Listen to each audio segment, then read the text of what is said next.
English for today for class 9-10, Unit 11, Lesson 3.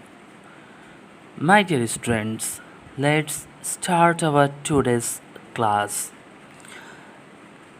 Countries of the world rely heavily on petroleum, coal and natural gas for their energy sources. In Bengali, I can say that বিশ্বের দেশগুলো শক্তির উৎসের জন্য petroleum, কয়লা এবং প্রাকৃতিক গ্যাসের উপর ভীষণভাবে নির্ভর করে। There are two major types of energy sources, renewable and non-renewable. শক্তির দুটি প্রধান উৎস হচ্ছে নবায়নযোগ্য এবং অনবায়নযোগ্য শক্তি। Hydrocarbon or fossil fuels are non-renewable sources of energy. Hydrocarbon অথবা জীবাশ্ম জ্বালানি হচ্ছে অনবায়নযোগ্য শক্তির উৎস।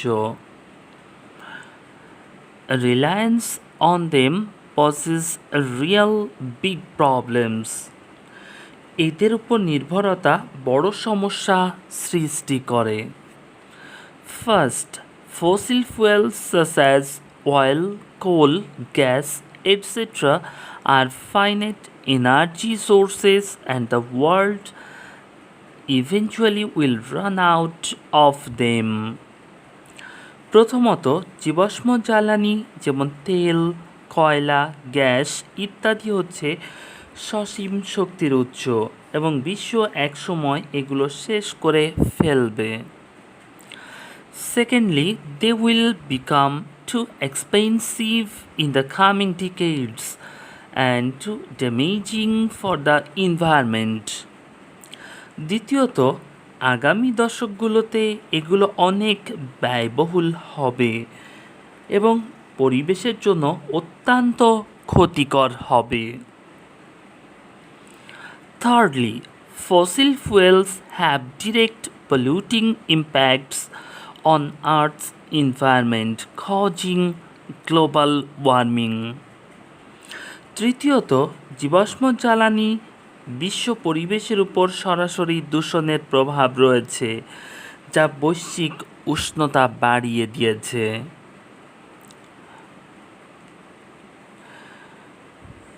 In contrast, renewable energy sources such as wind and solar energy are constantly and naturally replenished and never run out. তুলনামূলকভাবে নবায়নযোগ্য শক্তির উৎস যেমন বাতাস ও সৌরশক্তি অবিরত এবং স্বাভাবিকভাবে শূন্যস্থান পূরণ করছে এবং কখনো ফুরোবে না। Most renewable energy comes either directly or indirectly from the sun. অধিকাংশ নবায়নযোগ্য শক্তি প্রত্যক্ষ অথবা পরোক্ষভাবে সূর্য থেকে আসে। Sunlight or solar energy can be used for heating and lighting homes, for generating electricity and for other commercial and industrial uses. In Bengali, সূর্যের আলো অথবা সৌরশক্তি ব্যবহৃত হতে পারে বাড়িঘরে তাপ দিতে বা আলোকিত করতে, বিদ্যুৎ উৎপাদন করতে এবং অন্যান্য বাণিজ্যিক বা শিল্প কাজে। The sun's heat drives the wind and this wind energy can be captured with wind turbines to produce electricity. সূর্যের তাপ বায়ুকে চালনা করে এবং এই বায়ু শক্তি বাতাস বায়ু টারবাইনে আটকে রেখে বিদ্যুৎ উৎপাদন করা যায়। Then the wind and the sun's heat cause water to evaporate. তখন বাতাস এবং সূর্যের তাপ পানির বাষ্পায়ন ঘটায়। When the water vapor turns into rain or snow and flows downhill into rivers or streams, its energy can be captured by hydroelectric energy. যখন এই জ্বালানি বাষ্প বৃষ্টি অথবা তুষারে পরিণত হয় এবং পাহাড় বেয়ে নদী বা জলাশয়ে পতিত হয়, তখন এটির শক্তি হাইড্রোইলেকট্রিক শক্তি হিসেবে ধরে রাখা যায়। Along with the rain and snow, sunlight causes plants to grow. বৃষ্টি ও তুষারের সাথে সূর্যালোক গাছপালার বৃদ্ধি ঘটায়। Plants produce biomass which again can be turned into fuels such as fire, wood, alcohol, etc. identified as bioenergy.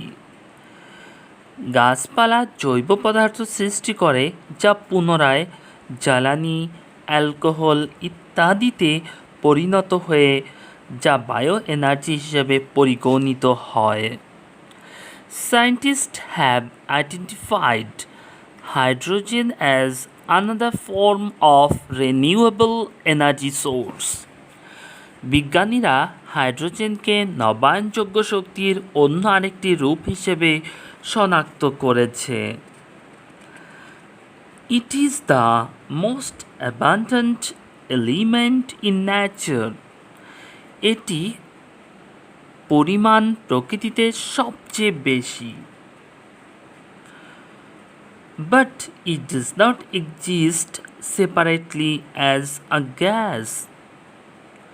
তবে এটি গ্যাস হিসেবে পৃথকভাবে বিদ্যমান থাকে না।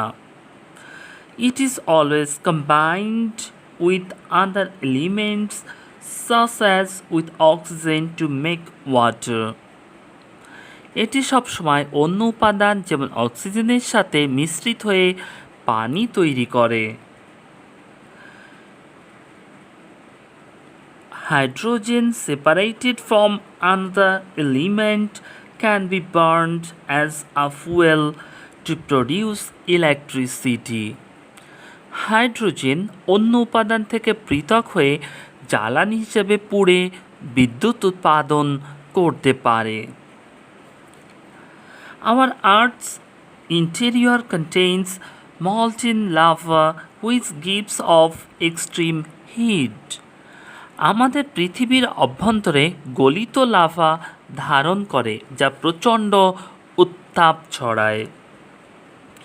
This heat inside the earth produces steam and hot water which can be steeped as geothermal energy to produce electricity for heating homes, etc. পৃথিবীর অভ্যন্তরে এ তাপ বাষ্প ও গরম পানি তৈরি করে যা ঘরবাড়ি ইত্যাদি গরম রাখার জন্য বিদ্যুৎ উৎপাদন করতে জিওথার্মাল শক্তি হিসেবে গৃহীত হতে পারে। Ocean energy comes from several sources.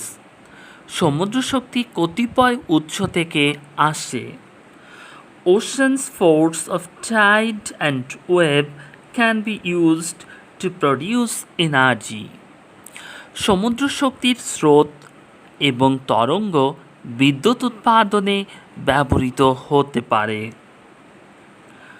The surface of the ocean gets more heat from the sun than the ocean depths. সমুদ্রের উপরিভাগ তলদেশের চেয়ে সূর্যের তাপ বেশি পেয়ে থাকে। This temperature difference can be used as energy source too. এই তাপমাত্রার পার্থক্যও শক্তি উৎস হিসেবে ব্যবহৃত হতে পারে। Source the internet. Thank you, my dear viewers and students, giving me for your valuable time. Dear viewers, I earnestly request to all of you that if you want more and more classes, please, dear viewers, subscribe my channel and inspire me to record more and more class, which is very much helpful to all of you. Thank you.